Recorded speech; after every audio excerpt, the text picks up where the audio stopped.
بات کیا ہے؟ میں نے پہلے کہا کہ ہمارے نزدیک شیعہ پکا ٹھکا سکہ بند کافر ہے، اس پہ دوسری جو ہے نا بحث کی ضرورت ہی نہیں ہے کہ شیعہ مسلمان ہے، مطلقاً کافر ہے، مقیداً ہے، ہم جو شیعہ ہے وہ کافر ہے۔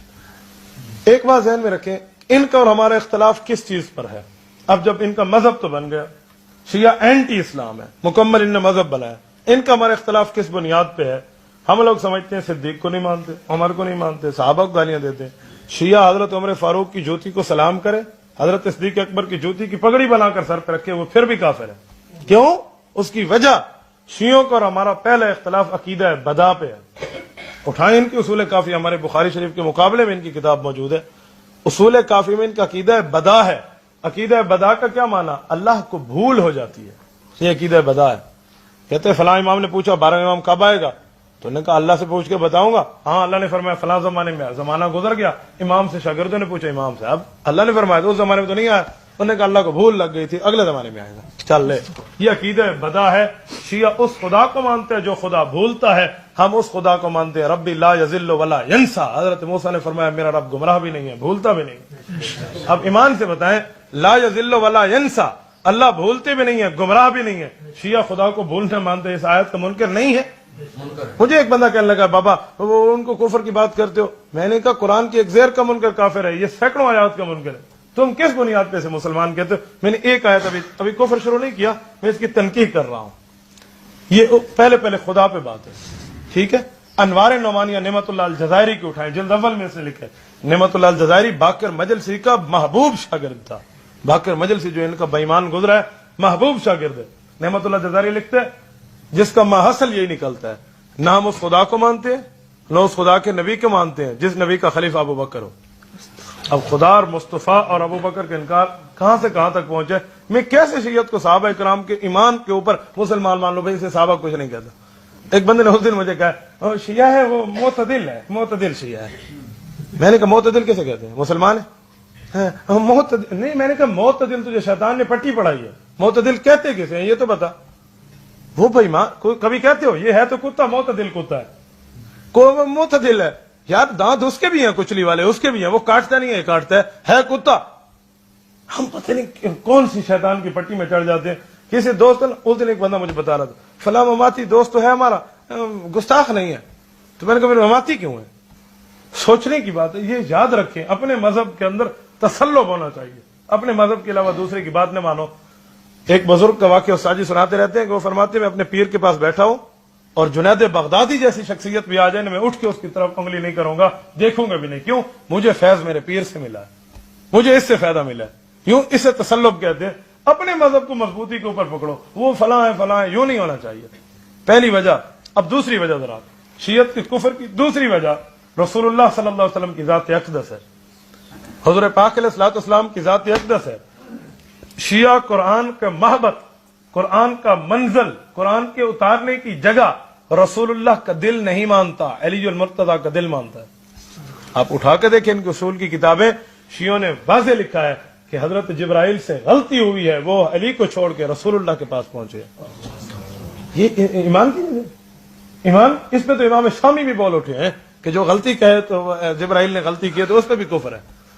تو یہ دوسری وجہ رسول اللہ صلی اللہ علیہ وسلم کی ذات اقدس ہے، شیعوں کے عقیدے غلطی ہوئی۔ اب تیسری وجہ پہ آئیں، شیعت کے کفر کی تیسری وجہ قرآن پاک کا انکار ہے۔ قرآن پاک کا انکار ہے، شیعہ قرآن پاک کا منکر ہے۔ شیعوں کی کتابوں میں 2000 روایات موجود ہیں جن کا مقصد یہ ہے کہ قرآن جھوٹا ہے۔ ایک روایت بات نہیں کر رہا، دو نہیں کر رہا، تین نہیں، 2000 سے اوپر روایات موجود ہیں۔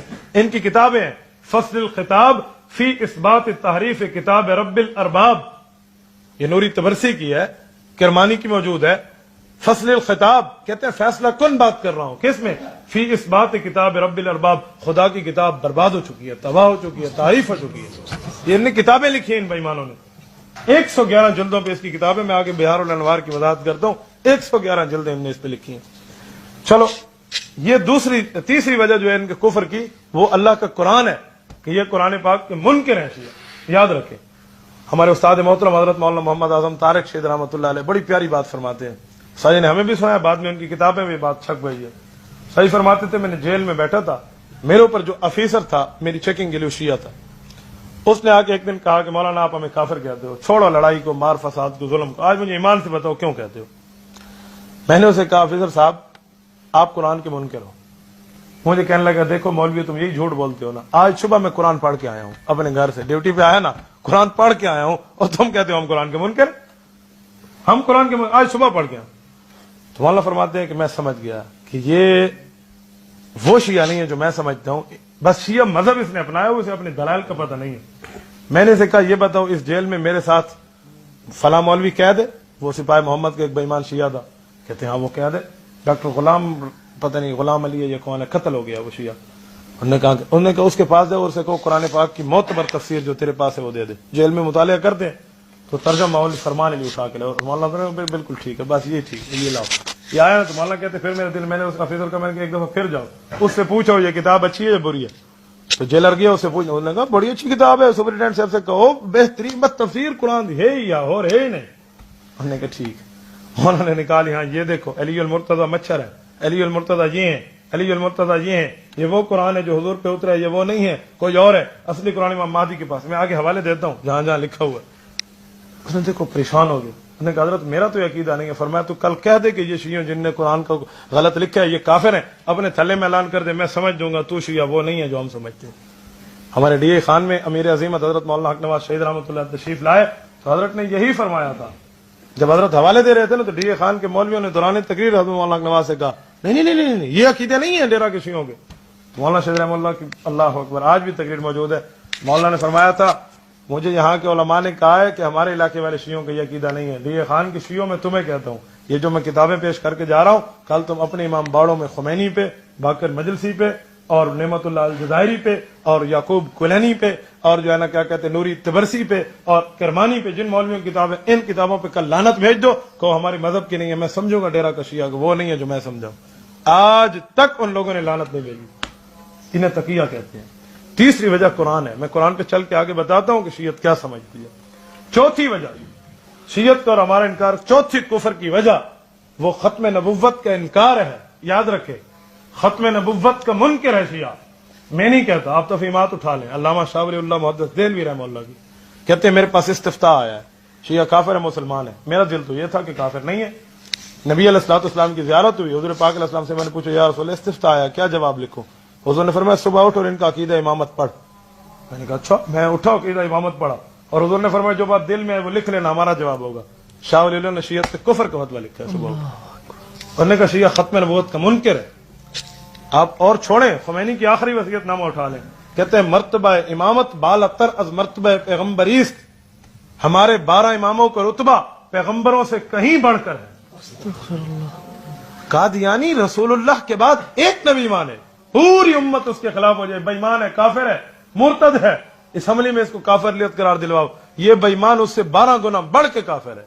یہ 12 اماموں کو 12 رسول مانتے ہیں۔ مرتبہ امامت بالاتر از نوری تبرسی کی اٹھاؤ، یہ کیا لکھتا ہے؟ کہتے ہیں ہمارا امام ماں کی فرج سے پیدا نہیں ہوتا، ماں کی ران سے پیدا ہوتا ہے، پھر اپنے 40ویں میں جو چلا وہ بچے کا ہوتا ہے اس میں چلتا ہے، اس کے دائیں پاؤں کے نیچے اونٹ سونے کی اینٹ نکلتی ہے، بائیں پاؤں کے نیچے چاندی کی اینٹ نکلتی ہے، اور جسے چاہتا ہے حلال کر دیتا ہے، جسے چاہتا ہے حرام کر دیتا ہے، جیسے آگے دیکھتے ہیں ویسے پیچھے دیکھتے ہیں۔ یہ اپنے اماموں کی صفتیں انہوں نے بتائی ہیں۔ ایک شیعہ سے میں نے کہا اس طرح اینٹیں نکلتی تھی، کہتے جی ہاں، میں نے کہا پھر کیوں کہتے ہو ہمارے امام بھوکے تھے بیچارے، کھانے پینے کا کچھ نہیں تھا، غریب تھے، سلا کتنا گئی سونے والے، یہ کہاں چلی گئی تھے؟ یہ اس طرح کے عقائد ہیں ان کے اپنے اماموں کے بارے میں، یہ شیعت مذہب۔ اس سے تھوڑا آگے یہ اگر کبھی مجھے مسئلہ امامت پڑھانا پڑا نا پھر میں تمہیں سمجھاؤں گا کہ مسئلہ امامت شیعت کے کفر کی کیا وجہ ہے۔ شیعہ اللہ کو سچا مانے، رسول اللہ کو سچا مانے، قرآن کو سچا مانے، امامت ایک مانے اس پہ کفر کا فتویٰ آ جاتا ہے، ایک امامت مانے، ایک امامت۔ مسئلہ امامت کا کیا مانا؟ یہ 12 اماموں کو 12 کیا سمجھتا ہے؟ رسول سمجھتا ہے۔ ان کے عقائد موجود ہیں ان کی کتابوں میں۔ یہ چوتھی وجہ ہے کفر ہے۔ پانچویں وجہ صحابہ ہے، جو سب صحابہ کرتے، صحابہ بھونکتے ہیں، صحابہ کرام کو گالی ہے، یہ ہے وہ ہے فلاں ہے فلاں ہے۔ نوروز کا جلوس دیکھیں نا، ایک شیعہ مجھے کہنے لگا توجہ میری طرف کریں بھائی، یا تو باہر چلے جائیں یا اندر بیٹھیں تو ادھر دیکھیں۔ مجھے ایک بندہ کہنے لگا کہ شیعہ صحابہ کو نہیں گالی دیتے، نہیں دیتے۔ کس نے کہا؟ ہمارے ہاں جو نوروز کا جلوس نکلتا ہے نا 21 مارچ کو، آپ کیا نکلتے ہیں؟ نہیں نکلتے۔ ہمارے ہاں ایک وہ جملہ کہتے ہیں، میں آپ کو سناتا ہوں، پتہ نہیں آپ کیا کہتے نہیں کہتے۔ شیعوں کے مطابق آج کے دن حضرت علی کو خلافت ملی ہے بھائی، تو کہتے ہیں ہووے مبارک مومنو اج حق والا کو حق مل گیا. ہمارے یہاں شیعہ یہی کہتے ہیں. تو میں نے کہا یہ تبرہ نہیں ہے کہ آج حق والے کو حق ملا, پچھلے تینوں خلیفہ نہ حق تھے. یہ اشہد ان امیر المؤمنین و امام المتقین علی ولی اللہ و وصی رسول اللہ و خلیفۃ بلا فصل کیا ہے؟ علی حجت اللہ علی الخلق کیا ہے؟ آپ اندازہ لگیں یہ صحابہ گالی نہیں ہے. اس لیے ذہن میں رکھیں. آپ شیعوں کے فقیروں کو دیکھو جو راستے میں نظر اللہ نیاز حسین مانگ رہے ہوتے ہیں, اور ہم سنی ان کو پتہ نہیں پیسے دے رہے ہیں, اور وہ کیا کہہ رہا ہوتا ہے. میں نے کئی فقیروں سے سنا ہے سقیفہ نہ ہوتا تو کربلا نہ ہوتا, سقیفہ نہ ہوتا تو کربلا نہ ہوتا, سقیفہ نہ ہوتا تو ہمارے مولویوں کو نہیں پتا سقیفہ کسے کہتے ہیں. میں اور کیا رونا رہوں, عوام تو دور رہا. سقیفہ کسے کہتے ہیں؟ استاد جی حیدری شیخ رحمہ اللہ جب ہماری پگڑی باندھنے کے لیے آئے تھے, کھڑا کر کے پوچھا تھا بتاؤ سقیفہ کے کیا مقصد ہے. ہم نہیں بتا پائے تھے. صرف شاگرد میں بیٹھا تھا, میں نے استاد جی نے فرمایا تو نے تو مجھ سے پڑھے تو بتاتے, میں دوسروں سے پوچھ رہا ہوں. سقیفہ اس گھر اور اس محلے کا نام ہے, سقیفہ بنی ساعدہ, جہاں صدیق اکبر کو پہلا خلیفہ صحابہ نے منتخب کیا. تو شیعہ بتانا چاہتا ہے کہ صدیق پہلا خلیفہ نہ بنتا, حسین قتل نہ ہوتا, سقیفہ نہ ہوتا تو کربلا نہ ہوتا. گویا حضرت حسین کا قاتل بیعت صحابہ کو سمجھتا ہے. یہ ان کے وہ اتنے پڑھے لکھے ہوتے ہیں. یہ 5 وجہ شیعت کی کفر کی ہیں. ذہن میں آ گیا؟ پہلا خدا, پھر مصطفیٰ, پھر قرآن پاک, پھر ختم نبوت, اور پھر صحابہ. ہم پہلے 4 وجہوں کو چھوڑ کے صحابہ پہ آ جاتے ہیں. صحابہ کے منکر ہیں, صحابہ کے منکر ہیں. اگر شیعہ کہہ دے میں صحابہ کی عزت کرتا ہوں تو پہلے 4 وجہ ختم ہو جائیں گی. یہ وجہ ہے. پہلے خدا پہ لاؤ جو تم نے خدا کو جھوٹا لکھا ہے. اب شیعت کی کفر کی وجوہات پہ میں تقریباً آپ کے سامنے بات تو ہو چکی. اب ایک بات ذہن میں رکھیں, میں عنوان بناتا ہوں قرآن پاک کو. یہ آسان ہوگا آپ کو سمجھنے کے لیے, ورنہ عقیدہ بدا یہ سمجھنا عوام کے لیے قدر مشکل بن جاتا ہے. تحریف قرآن کا شیعہ قائل ہے. مولانا ٹائم ہے نا؟ کتنا ٹائم ہے مزید؟ 15-20 منٹ. چلو, تحریف قرآن کی 5-6 مثالیں سن لیں جہاں شیعہ نے قرآن پاک کو غلط لکھا ہے اور کہا ہے. میں اس کے لیے کتاب ساتھ لایا ہوں, یہ آپ حضرات کی خدمت کے سامنے موجود ہے. ترجمہ مولوی مقبول حسین دہلوی. کیا نام ہے؟ ترجمہ مولوی مقبول حسین دہلوی. آپ نے مولانا نواز شریف رحمہ اللہ کی تقریریں سنے نا, تو یہ کتاب اٹھا کے چیخ کے کہتے ہیں مقبول دہلوی یوں لکھتا ہے, مقبول دہلوی یوں لکھتا ہے. یہ شیعوں کا بہت بڑا مفسر قرآن. جیسے ہمیں کوئی کہ شیخ الہند کا ترجمہ ہے, حضرت تھانوی کا ہے, تو ہم کیسے اس کو عزت سے لیتے ہیں؟ یہ ان کے اس مقام کا مولوی ہے. اس پہ 12 مجتہدین نے دستخط کیے ہیں شیعوں کے, کہ بڑی پکی ٹھکی کتاب ہے. میں تو آج چاہتا تھا شیعہ کتب کو میں تعارف کراؤں. چلو پہلے اس پہ لے لیں, ٹائم فی الحال ہمارے پاس مختصر ہے.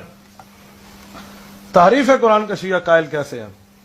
شیعوں نے لکھا ہے کہ یہ وہ قرآن نہیں ہے جو صحابہ کرام جو رسول اللہ صلی اللہ علیہ وسلم پہ اترا تھا اور اصلی قرآن تھا. یہ اصلی قرآن نہیں ہے, یہ کوئی اور قرآن ہے. آپ شیعہ مذہب کی کوئی سی بھی کتاب اٹھا لینا جو معتبر سے معتبر ہو, اس میں آپ کو باقاعدہ طور پہ یہ بات ملے گی کہ شیعہ اس قرآن پاک کا قائل نہیں ہے اور اس قرآن پاک کو غلط سمجھتا ہے, غلط بتاتا ہے, اور شیعوں نے اس بارے میں پتہ نہیں کیا سے کیا روایتیں بنا رکھی ہیں.